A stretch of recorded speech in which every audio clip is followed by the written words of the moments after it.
S, ನೀವೆಲ್ಲರೂ ಕಾಯ್ತಿದ್ದಂಥ ಆ interview ಬಂದಿದೆ.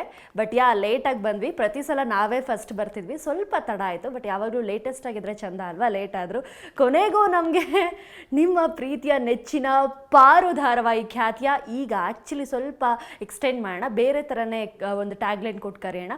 ಬಿಗ್ ಬಾಸ್ ಸೀಸನ್ 11ರ ಖ್ಯಾತಿಯ ಮೋಕ್ಷಿತಾ ಅವರು ನನ್ನ ಜೊತೆ ಇದ್ದಾರೆ. ನನ್ನ ಹೆಸರು ಮೋನಿಕಾ, ಅವ್ರ ಹೆಸರು ಮೋಕ್ಷಿತಾ. ಸೊ ಎಸ್, ಮೋಕ್ಷಿತಾ ಅವರು ಕೊನೆಗೂ ನಮ್ಮ ಕೈಲಿ ಸಿಕ್ಕಿದ್ದಾರೆ. ಇವತ್ತು ಅವರ ಸಂದರ್ಶನ ಮಾಡೋದಕ್ಕೆ ಮನೆಗೆ ಬಂದಿದ್ದೀನಿ.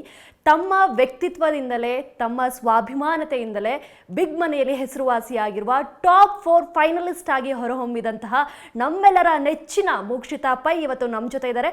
ಸೊ ಅವರ ಬಾಯಿಂದರೆ ಬಿಗ್ ಬಾಸ್ ಜರ್ನಿ ಹೇಗಿತ್ತು ಅಂತ ಅವ್ರ ಜೊತೆ ಮಾತನಾಡೋಣ. ಒಂದಷ್ಟು ಬೇರೆ ಬೇರೆ ಪ್ರಶ್ನೆಗಳು, ನಿಮಗಿರುವಂಥ ಡೌಟ್ಸ್ನ ಅವರು ಕ್ಲಿಯರ್ ಮಾಡೋದಕ್ಕೆ ನನ್ನ ಪಕ್ಕದಲ್ಲಿ ಕೂತಿದ್ದಾರೆ. ಹಾಗಿದ್ರೆ ಬನ್ನಿ, ಅವ್ರನ್ನ ನಮ್ಮ ವಿಶೇಷ ಕಾರ್ಯಕ್ರಮಕ್ಕೆ ಸ್ವಾಗತ ಮಾಡ್ಕೊಳ್ಳೋಣ. ಮೋಕ್ಷಿತಾ ಅವರೇ, ನಮ್ಮ ಕಾರ್ಯಕ್ರಮಕ್ಕೆ ತಮಗೆ ಆತ್ಮೀಯವಾದ ಸ್ವಾಗತ. Thank you so much. First of all ಹೇಗಿದ್ದೀರಾ? ತುಂಬ ಸಣ್ಣ ಆಗಿರೋದಂತೂ ಗೊತ್ತಾಗ್ತಾ ಇದೆ ಇದ್ದು, ಬಿಕಾಸ್ ಆಲ್ರೆಡಿ ಸಣ್ಣ ಇದ್ರಿ, ಬಟ್ ಇನ್ನೂ ಸಣ್ಣ ಆಗಿದ್ದೀರಾ. ಸೊ ಹೆಂಗೆ ಅನ್ನಿಸ್ತಾ ಇದೆ ಆಫ್ಟರ್ ಬಿಗ್ ಬಾಸ್ ಫೀವರ್ ಆದಮೇಲೆ? ಅದೊಂಥರ ಹೇಗಾಗಿದೆ ಅಂತಂದರೆ, ದುಡ್ಡು ಕೊಡ್ದೇನೆ ಸಣ್ಣ ಆಗೋದಂತ ಹೇಳ್ತಾರಲ್ಲ, ಅಂದರೆ ಯಾವುದೇ ರೀತಿ ವರ್ಕೌಟ್ ಮಾಡಿದೆ, ಆಮೇಲೆ ಯಾವುದೇ ರೀತಿ ಡಯಟ್ ಮಾಡದೆ ಸಣ್ಣ ಆಗಿರೋದಿದು. ಅಂದರೆ ಆ ಒಂದು ಸ್ಟ್ರೆಸ್ಗೆನೆ ನಾವು ಸಣ್ಣ ಆಗೋಗ್ಬಿಡ್ತೀವಿ. ಕರೆಕ್ಟ್. ಸೊ 115 ಮೇಲೆ ಅಂದರೆ ಎಷ್ಟು ದಿನ ಇದ್ರೆ 120. ಎಸ್, 120 ದಿನ ಆದಮೇಲೆ ಮತ್ತೆ ನಿಮ್ಮ ಮಾಮೂಲಿ ಪ್ರಪಂಚಕ್ಕೆ ಬಂದಿದ್ದು. So I think after Bigg Boss as soon as you get up in the home ಅಲ್ವಾ, ಮನೆಯಲ್ಲಿ ಎದ್ದಾಗ ಹೆಂಗೆ ಅನ್ನಿಸ್ಬಿಡ್ತು ನಿಮ್ಗೆ ಸಡನ್ ಆಗಿ? ಫಸ್ಟ್ ಥಾಟ್ ಏನು ಬಂತು? ಅಗೇನ್ ಮಿಡ್ ನೈಟ್ ಬಂದಿರ್ತೀರಾ, ಫಿನಾಲೆ ಮುಗಿಸ್ಕೊಂಡು ಒಂದು 2 ಅವರ್ ಅಂತೂ ಮಲಗಿರ್ತೀರಾ ಪಕ್ಕ, ಮಲ್ಗೆ ಇಲ್ಲ? ಓಕೆ. ಕಂಟಿನ್ಯೂ 40 hours ನಾನು ಮಲಗಿರಲಿಲ್ಲ. S, okay. ಅದೇನೋ ಗೊತ್ತಿಲ್ಲ, ಮೇ ಬಿ ಅಟ್ಮಾಸ್ಫಿಯರ್ ಚೇಂಜ್ ಆಗಿರೋದಕ್ಕೋ ಏನೋ ಗೊತ್ತಿಲ್ಲ, ಕಂಟಿನ್ಯೂ 40 hours ನಾನು ಮಲಗಿರಲಿಲ್ಲ. ಓಕೆ. ಆ್ಯಂಡ್ ಈಗಲೂ ಅಷ್ಟೇ, ಬೆಳಿಗ್ಗೆ ಎದ್ದಿದ ತಕ್ಷಣ ಹಾಡು ನಾಪ್ಕ ಬರುತ್ತೆ. ಅಲ್ಲಿ ನಮ್ಮನ್ನ ಏಳ್ಸೋದಕ್ಕೆ ಅಂತ ಹಾಡು ಹಾಕ್ತಾ ಇದ್ರು. ಅದೇ ಅಲಾರಾಮ್ ಅಲ್ವಾ? ಅದೇ ಅಲಾರಾಮ್. ಅಂದರೆ ಲೈಟ್ ಆನ್ ಆಗಿ ಹಾಡು ಹಾಕ್ತಾ ಇದ್ರು. ಸೊ ಅದನ್ನ ಸ್ವಲ್ಪ ಮಿಸ್ ಮಾಡ್ಕೋತೀನಿ. So first thought I think ಮಲ್ಗೆ ಎದ್ದಾದ್ಮೇಲೆ ಅದೇ ಥಾಟಾ ಬಂದಿದ್ದು, ಹಾಡಿಲ್ಲ, ಮೈಕ್ ಇಲ್ಲ? ಮೈಕ್ ಅಷ್ಟೇನು ಅನಿಸ್ಲಿಲ್ಲ, ಹಾಡು.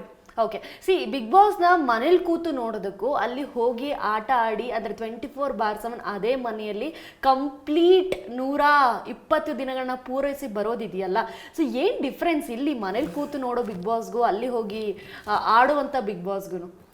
ಇಲ್ಲಿ ನಾವು ಕುತ್ಕೊಂಡು ನೋಡ್ತೀವಿ, ಕಮೆಂಟ್ಸ್ ಮಾಡ್ತೀವಿ, ಹಿಂಗೆ ಮಾಡ್ಬೋದಿತ್ತು, ಹಾಗೆ ಮಾಡ್ಬೋದಾಗಿತ್ತು ಅಂತ. ಬಟ್ ಅಲ್ಲಿದ್ದು ಆಟ ಆಡೋದಿದೆಯಲ್ಲ, ಅದು ತುಂಬ ಕಷ್ಟ. ಅಂದರೆ ಎಷ್ಟು ಸ್ಟ್ರೈನ್ ಆಗುತ್ತೆ ಅಂತಂದರೆ, ತುಂಬ ಡ್ರೈನ್ ಆಗ್ತೀವಿ ನಾವು, ಮೆಂಟಲಿ ತುಂಬ ಡ್ರೈನ್ ಆಗ್ತೀವಿ. ಹೌದು. ಯಾಕೆಂದರೆ ನಮ್ಮವ್ರು ಯಾರೂ ಅಲ್ಲಿರಲ್ಲ.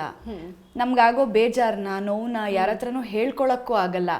ಹೇಳ್ಕೊಂಡ್ರೆ ಅದನ್ನು ಬೇರೆ ಥರ ರೀಸನ್ಸ್ಗಳಾಗಿ ತೊಗೊಂಡು ನಾಮಿನೇಟ್ ಮಾಡ್ತಾರೆ, ಅಥವಾ ಬೇರೆ ಯಾವುದೋ ಚಟುವಟಿಕೆಗೆ ಅದನ್ನು ಬಳಸ್ಕೋತಾರೆ.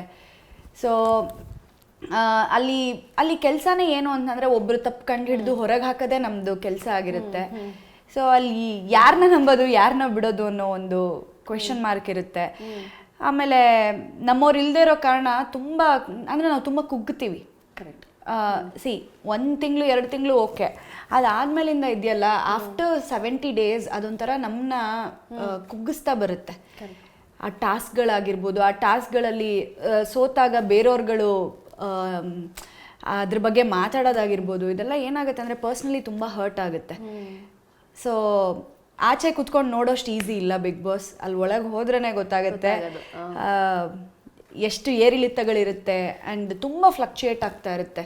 ಒಂದಿನ ಅಂದರೆ ಬೆಳಿಗ್ಗೆ ತುಂಬ ಖುಷಿಯಾಗಿರ್ತೀವಿ, ಮಧ್ಯಾಹ್ನದಷ್ಟರೊಳಗೆ ತುಂಬ ಬೇಜಾರಾಗೋಗುತ್ತೆ.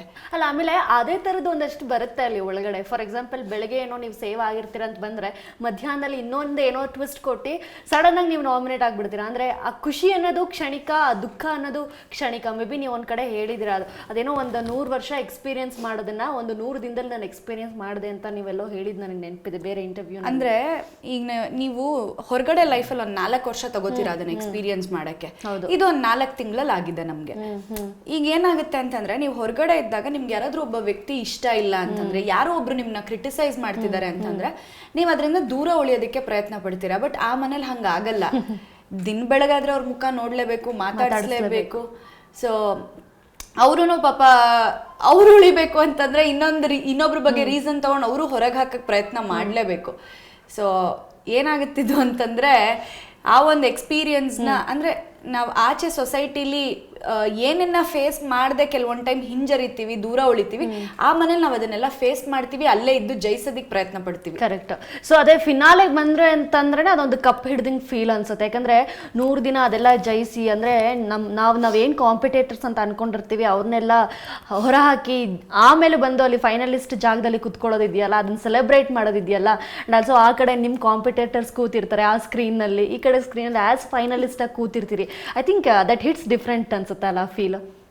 ಹೌದು, ಅದೊಂದು ಫೀಲ್ ಡಿಫ್ರೆಂಟ್ ಅನ್ಸುತ್ತೆ. ಯಾಕೆ ಅಂತಂದ್ರೆ 20 ಜನ ಕಂಟೆಸ್ಟೆಂಟ್ಸ್ ಅಲ್ಲಿ ಕಡೆ ಅದರಲ್ಲಿ 2 ವೈಲ್ಡ್ ಕಾರ್ಡ್, ಅದು ಸೇರಿ ಮೇ ಬಿ ಹೇಳಿದ್ರೇನೋ ನೀವು 20 ಅಂತ? ಇಲ್ಲ, 3 ಫಸ್ಟ್ 17 ಇರ್ತಾರೆ, ಆಮೇಲೆ 3 ವೈಲ್ಡ್ ಕಾರ್ಡ್ ಎಂಟ್ರಿ ಬರುತ್ತೆ.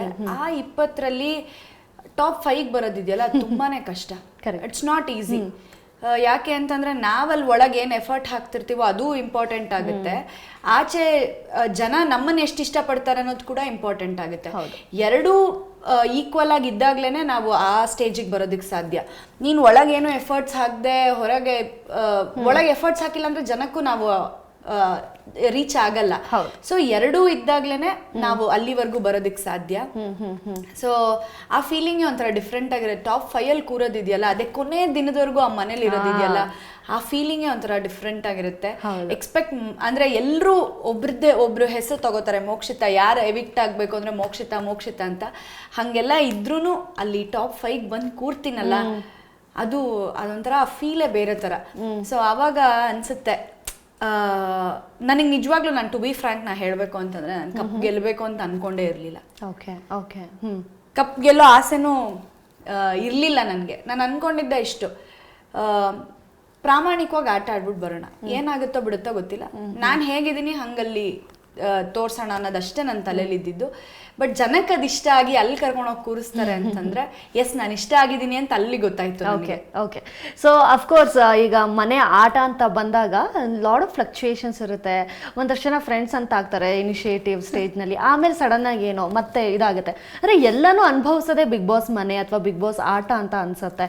ಸೊ ಐ ಥಿಂಕ್ ಇನಿಷಿಯಲ್ ಸ್ಟೇಜಸ್ಲ್ಲಿ ಏನಾಗುತ್ತೆ, ಒಂದು ಕಾರ್ ರೌಂಡ್ ಹೋಗಿ ಬಂದಿದ ತಕ್ಷಣ ನಿಮ್ಗೆ ಒಂದಲ್ಲೊಂದು ಚಾರ್ಜ್ ಅಪ್ ಆಗ್ತಿರೋ ಒಂದು ಫೈರ್ ಬರುತ್ತೆ.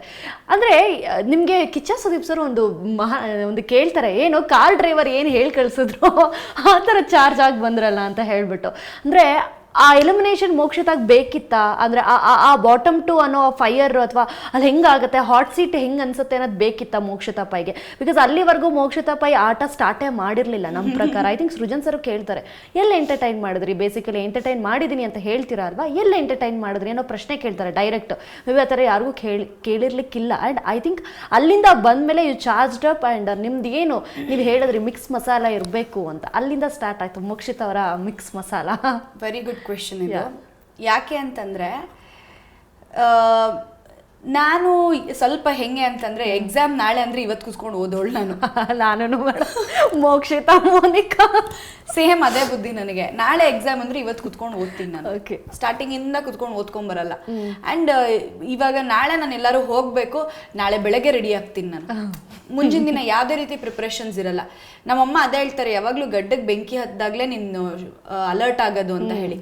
So may be Bigg Boss ಅದನ್ನ ಹಾಗೆ ಮಾಡಿರ್ಲಿಲ್ಲ ಅಂತ ಅಂದಿದ್ರೆ ಇವತ್ ನೀವೇನ್ ನೋಡ್ತಿದ್ದೀರಾ ಮೋಕ್ಷಿತಾ ನಿಮ್ ಮುಂದೆ ಕೂತಿದಾರಲ್ಲ ಹಾಗಿರ್ತಿರ್ಲಿಲ್ಲ. ಮೇ ಬಿ ಮಧ್ಯದಲ್ಲೇ ಎವಿಕ್ಟ್ ಆಗ್ಬಿಡ್ತಿದ್ದೆ. ಅದೇನಾಯ್ತು, ಆ ಕಾರಲ್ಲಿ ಅಂದ್ರೆ ಸೃಜನ್ ಸರ್ ಬಂದಾಗ್ಲೂ ಹೇಳ್ತಾರೆ, ನೀವೆಲ್ಲೂ ಕಾಣಿಸ್ಕೋತಾ ಇಲ್ಲ, ನೀವು ಹೋಗಿ ಎಪಿಸೋಡ್ಸ್ ನೋಡಿ ಗೊತ್ತಾಗತ್ತೆ ಅಂತ. ಅಲ್ಲಿ ಒಂದ್ ಸ್ವಲ್ಪ ತಲೆಗೆ ಹೋಯ್ತು ನನಗೆ, ಅವ್ರು ಹಿಂಗೆ ಹೇಳ್ತಿದ್ದಾರೆ ಅಂದ್ರೆ ಏನೋ ಇದೆ ಅಂತ ಹೇಳಿ. ಆಮೇಲೆ ನಾನು ಮಂಜಣ್ಣ ಗೌತಮಿ 3 ಜನ ಆಕ್ಟಿವಿಟಿ ರೂಮಲ್ಲಿ ನಿಂತ್ಕೋತೀವಿ. ನಿಂತ್ಕೊಂಡಾಗ ಸೃಜನ್ ಸರ್ ಒಂದ್ ಮಾತು ಕೇಳ್ತಾರೆ, ಈಗ ಏನ್ ಅನಿಸ್ತಿದೆ ಫ್ರೆಂಡ್ಶಿಪ್ ಅಂತೆಲ್ಲ. ಸರ್ ಫ್ರೆಂಡ್ಶಿಪ್ ಹೊರಗಡೆ ಹೋಗಿನೂ ಕಂಟಿನ್ಯೂ ಮಾಡ್ಬೋದು, ಇಲ್ಲಿ ಆಟ ಮುಖ್ಯ ಅಂತ ಹೇಳಿ ಗೌತಮಿ ಹೇಳ್ತಾರೆ. ಒಂದ್ ಸ್ಟೇಟ್ಮೆಂಟ್ ಕೊಡ್ತಾರೆ.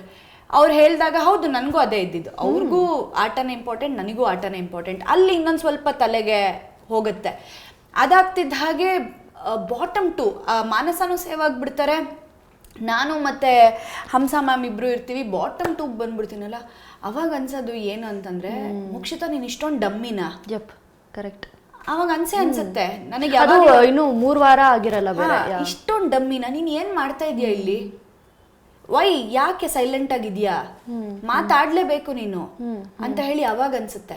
ಅವಾಗ ಬಿಗ್ ಬಾಸ್ ಹೇಳ್ತಾರೆ ಈ ಥರ ಯಾರನ್ನ ನಾಮಿನೇಟ್ ಮಾಡ್ತೀರಾ ಅಂದಾಗ ನಾನು ತ್ರಿವಿಕ್ರಮ್ ಅವ್ರ ಹೆಸರು ತಗೊಂತೀನಿ. ಆಮೇಲೆ ಕಾರಲ್ಲಿ ಕೂರಿಸ್ತಾರೆ, ಕರ್ಕೊಂಡು ಹೋಗ್ತಾರೆ.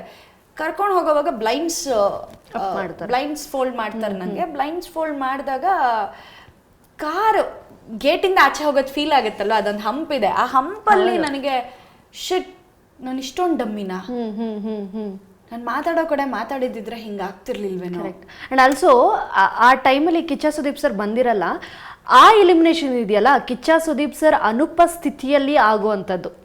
ಉಪಸ್ಥಿತಿಯಲ್ಲಿ ಇದ್ದಾಗ ಓಕೆ, ಏನೋ ಬಾಟಮ್ ಟು ಕರೆಸ್ತಾರೆ, ಯಾರನ್ನೋ ಒಬ್ರನ್ನ ಸೇವ್ ಮಾಡ್ತಾರೆ, ಒಬ್ರನ್ನ ಆಚೆ ಕರೆಸ್ಕೋತಾರೆ. ಬಟ್ ಅವ್ರು ಇಲ್ದಾಗ ಆಗೋದಿದೆಯಲ್ಲ, ಡಿಫ್ರೆಂಟ್ ಫೀಲ್ ಕೊಟ್ಬಿಡುತ್ತೆ. ಅದು ಆ ಕಾರ್ ರೌಂಡ್ಸು, ಯಾರು ಬರ್ತಾರೆ ಯಾರು ಹೋಗ್ತಾರೆ, ಅದು ಬೇಕಿತ್ತು ಮೋಕ್ಷಿತಾಗೆ. ಆ್ಯಂಡ್ ನಿಮ್ಗೆ ಅದೊಂಥರ ಅದೃಷ್ಟ ಆಗೇನೆ ಕನ್ವರ್ಟ್ ಆಗಿ ಅದು ಬಂದು ನಿಮ್ಮ ಹತ್ರ ತಲುಪ್ತು ಆ ಒಂದು ಎಲಿಮಿನೇಷನ್ ಪ್ರೋಸೆಸ್. ನಿಜವಾಗ್ಲೂ ನಾನು ಟೀಮ್ಗೆ ಥ್ಯಾಂಕ್ಸ್ ಹೇಳಬೇಕು. ಯಾಕೆ ಅಂತಂದ್ರೆ ಅವ್ರು ಅದನ್ನ ಮಾಡದೇ ಇದ್ದಿದ್ರೆ ಮೇ ಬಿ ನಾನು ಅದನ್ನ ಸೀರಿಯಸ್ ಆಗಿ ತಗೋತಿರ್ಲಿಲ್ಲ ಅಂತ. ಹೌದು, ಆಗ ಅನ್ಸಿದ್ದು ಇಷ್ಟೊಂದು ಡಮ್ಮಿನ ನೀನು ಅಂತ ಹೇಳಿ ಅನಿಸ್ತು.